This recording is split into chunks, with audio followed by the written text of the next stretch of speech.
ሰላም ጤና ስጥልን ውድ ሪፖርተር ተከታታዮች የሰዓቱን ዜናዎች ቀጥዬ ያሰማችኋለሁ። ሉአማታ ክልቲ ነኝ። በቅድሚያም አርዕስተ ዜና።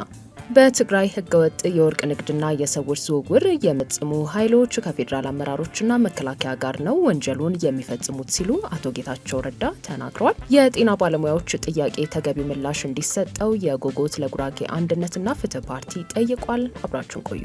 በሳር ቤት አፍሪካ ህብረት አቅራቢያ ዘመናዊ የመኖሪያ አፓርትመንት ቤቶችን በካሬ 64000 ብር ከ40% ልዩ ቅናሽ ጋር አቅርበንላችኋል። ባለ 2 መኝታ ጠቅላላ ዋጋ 5.6 ሚሊዮን ብር እንዲሁም ባለ 3 መኝታ በ6.8 ሚሊዮን ብር ብቻ አፓርትመንቶችን የግሉ ያድርጉ። እንዲሁም መሃል ፒያሳ ላይ በ900 ሺህ ብር ቅድመ ክፍያ በ3.9 ሚሊዮን ብር ጠቅላላ ዋጋ የሱቅ ባለቤት መሆንም ይችላሉ።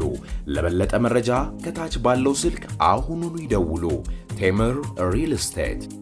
የጤና ባለሙያዎች ጥያቄ ተገቢው ምላሽ እንዲሰጠው የጎጎት ለጉራጌ አንድነትና ፍትህ ፓርቲ ጠይቋል። ፓርቲው ዛሬ ባወጣው መግለጫ ሀገር የምትመካባቸው ባለሙያዎች ያነሱት ጥያቄ የቅንጦት ጥያቄ አይደለም ያለ ሲሆን ጥያቄው የህልውናና በልቶ የማደር ጥያቄ በመሆኑ ትክክለኛና ተገቢ ምላሽ ሊሰጠው እንደሚገባ ገልጿል። የሕክምና ባለሙያዎች የዕለት ፍጆታቸውን አሟልተው መኖር የማይችሉበት ደረጃ ላይ መድረሳቸው የተሳሳተ ፖሊሲ የወለደው ሀገራዊ ውድቀት ነው በማለት የወቀሰው ፓርቲው ሀገሪቷ ለሰራተኞች ከሚሰጡት አገልግሎት ጋር ተመጣጣኝ የሆነ ክፍያ የመክፈል አቅም የላትም የሚለውን የመንግስት አቋም አልቀበለውም በማለት አቋሙን ገልጿል። ለመንግስት ገጽታ ግንባታ የሚፈሰው ገንዘብ በብልሹ አሰራር የሚመዘበረውና ከሀገር የሚሸሸው ሀብት የአያሌ ሰራተኞችን የዳቦ ጥያቄ መመለስ ይችል ነበር ያለው የጎጎት ለጉራጌ አንድነትና ፍትህ ፓርቲ ፖለቲካዊ ብልሽት የወለዳቸውን ችግሮች በጉልበት ለመፍታት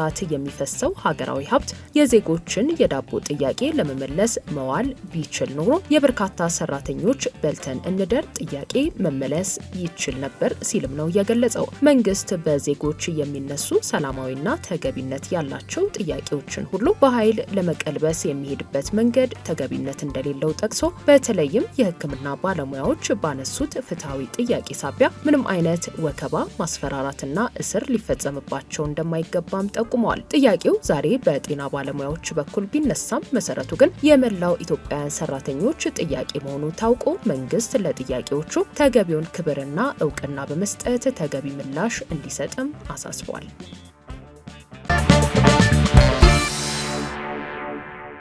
ህወሓት ከፖለቲካ ፓርቲነት መሰረዙን ብሔራዊ ምርጫ ቦርድ አስታውቋል። ህወሓት ከትላንት ማክሰኞ ግንቦት 5 ቀን 2017 ዓ.ም ጀምሮ ከፖለቲካ ፓርቲነት መሰረዙን የኢትዮጵያ ብሔራዊ ምርጫ ቦርድ በዛሬው ዕለት አስታውቋል። የምስረታውን የወርቅ ኢዮቤልዩ ባለፈው የካቲት ወር ያከበረው ህወሓት ከፓርቲነት የተሰረዘው ቦርዱ ያዘዘውን የእርምት እርምጃ ተግባራዊ ባለማድረጉ መሆኑን ገልጿል። ምርጫ ቦርድ ይህን ውሳኔ ያሳለፈው ባለፈው የካቲት ወር መጀመሪያ ለፓርቲው የሰጠው ቀነ ገደብ በዛሬው ዕለት መጠናቀቁን ተከትሎ ነው። ቦርዱ ይህንን ቀነ ገደብ ባሳወቀበት መግለጫው ህወሓት ጠቅላላ ጉባኤ ለማካሄድ የሚያስችል የቅድመ ዝግጅት ስራዎችን በ3 ወራት ውስጥ እንዲያካሂድ ትዕዛዝ ሰጥቶ ነበር። ቦርዱ ህወሓትን ጠቅላላ ጉባኤ እንዲያካሂድ ያዘዘው በአመጽና በህገወጥ መንገድ ሲንቀሳቀሱ የነበሩ የፖለቲካ ፓርቲዎችን በልዩ ሁኔታ እንዲመዘገቡ የሚያስችለው አዋጅ በሚያስቀምጠው ድንጋጌ መሰረት ነው ተብሏል። ይህን አዋጅ መሰረት በማድረግ በነሐሴ 2016 ዓ.ም ለህወሓት የህጋዊ ሰውነት ማረጋገጫ የምስክር ወረቀት የሰጠው ምርጫ ቦርድ ፓርቲው የቦርዱ ታዛቢዎች በተገኙበት በ6 ወራት ውስጥ ጠቅላላ ጉባኤ እንዲያደርግ ቀነ ገደብ አስቀምጦ ነበር። ቦርዱ የቅድመ ጉባኤውን የዝግጅት ስራዎች ለመከታተል እንዲረዳው ፓርቲው ጠቅላላ ጉባኤውን ከማካሄዱ 21 ቀናት በፊት ለመስሪያ ቤቱ እንዲያስታውቅም ትዕዛዝ መስጠቱ ይታወሳል። በዶክተር ደብረጽዮን ገብረ ሚካኤል የሚመራው ህወሓት በበኩሉ ህወሓት ዳግም እንደ አዲስ እንደማይመዘገብ ገልጾ የቀድሞ እውቅናው በፕሪቶሪያው ስምምነት መሰረት ሊመለስ ይገባል በማለት የራሱን ጠቅላላ ጉባኤ መጥራቱ አይዘነጋም። የጠቅላይ ሚኒስትር አብይ አህመድ የምስራቅ አፍሪካ ጉዳዮች ልዩ አማካሪ ሚኒስትር የሆኑት አቶ ጌታቸው ረዳ ከፋና ቴሌቪዥን ጋር ባደረጉት 2 ሰዓታት ገደማ የቆየ ቃለ ምልልስ በጦርነቱ ወቅት እንዲሁም ከጦርነቱ በኋላ እሳቸው የወንጀል ኢንተርፕራይዝ ሲሉ በጠሯቸው ኃይሎች ስለተፈጸሙ ወንጀሎች በስፋት ገልጸዋል። በቆይታቸው አነጋጋሪ ጉዳዮችንና ወንጀል ናቸው ያሏቸው ጉዳዮች ላይ ማስረጃ እንዳላቸው ጭምር ሲገልጹ የተስተዋሉት የጠቅላይ ሚኒስትሩ አማካሪ የህወሓትን ድርጅታዊ ና የአባላት ሁኔታ ከመተቸት ባለፈ የመንግስት ባለስልጣናትና የመከላከያ አመራሮች የተሳተፉባቸው እንዲሁም ለወንጀል የሚተባበሩባቸው ሁኔታዎች ላይ ሲናገሩ ተደምጠዋል። ወታደራዊና ፖለቲካዊ አመራሮች ላይ ያነጣጠረው የአቶ ጌታቸው ረዳ ትችት በጦርነቱ ወቅት እንዲሁም የትግራይ ጊዜያዊ አስተዳደር ፕሬዝዳንት በነበሩበት ጊዜ በማስረጃ አይቻለሁ ያሉትን የተመለከተ ሲሆን በፌዴራል መንግስት በኩል በጦርነቱ ጊዜ የአየር ኃይሉ ምን ያህል የተጠበቀ እንደነበር የሚያመለክት ሀሳብ ሲሰነዝሩ በተለያዩ ፖለቲካዊ ውሳኔዎች ታጋይ የሚባሉና ዝርፊያ የፈጸሙ ሰዎችን ወደ ሱዳን በአውሮፕላን ይላኩ እንደነበር አመልክተዋል። መንግስት የግዛቱን የአየር ክልል ለመጠበቅ የተሟላ አቅም እንዳለው ሲገልጽ ቢደመጥም አቶ ጌታቸው ረዳ የተናገሩት ግን ክፍተት ስለመኖሩ ፍንጭ የሰጠ ነው። የፕሪቶሪያ ስምምነት ያላስፈረመን እገሌ ያላስፈረመን አውሮፕላን አቅርበውልናል። እስከ ጅቡቲ አነስ ያለች አውሮፕላን እስከ ፕሪቶሪያ ደግሞ ትልቅ የዕቃ ማጓጓዣ አውሮፕላን እየተላጋን ደርሰናል።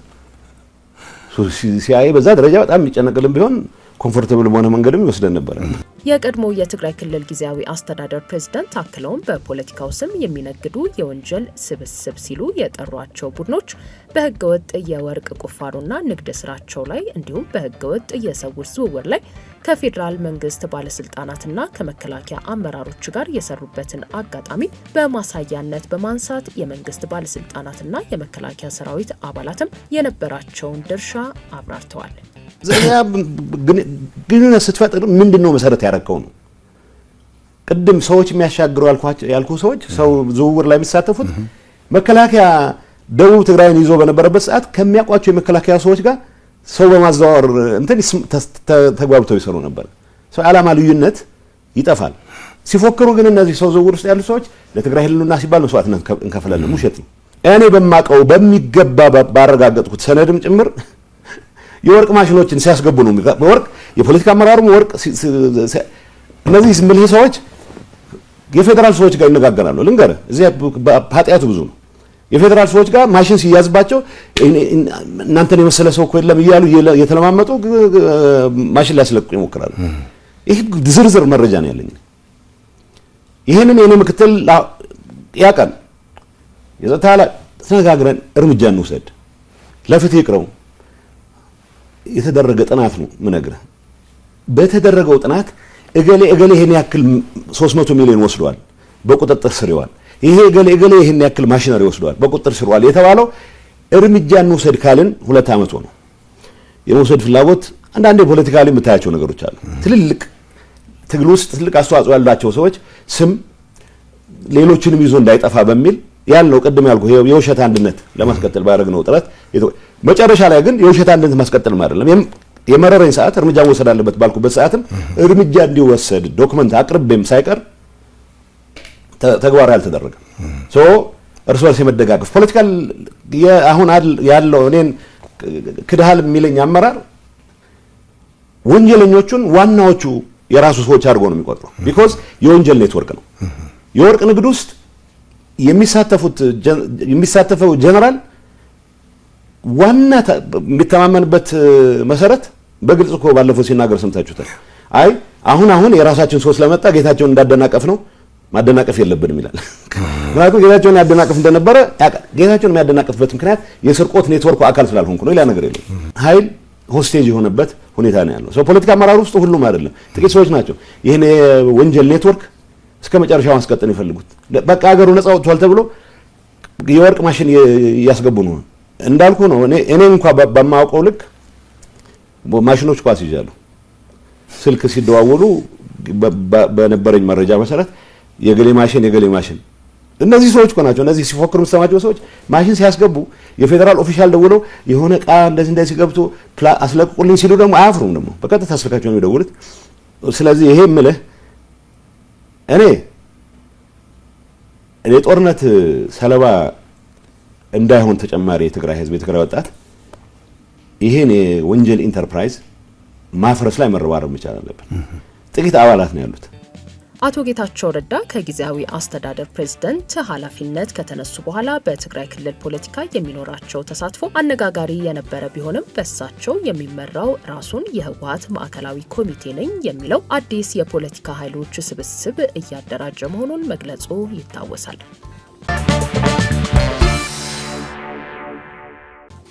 ውድ ሪፖርተር ተከታታዮች የሰዓቱ ዜናዎቻችን እነዚህ ነበሩ። ስላደመጣችሁን ከልብ እናመሰግናለን።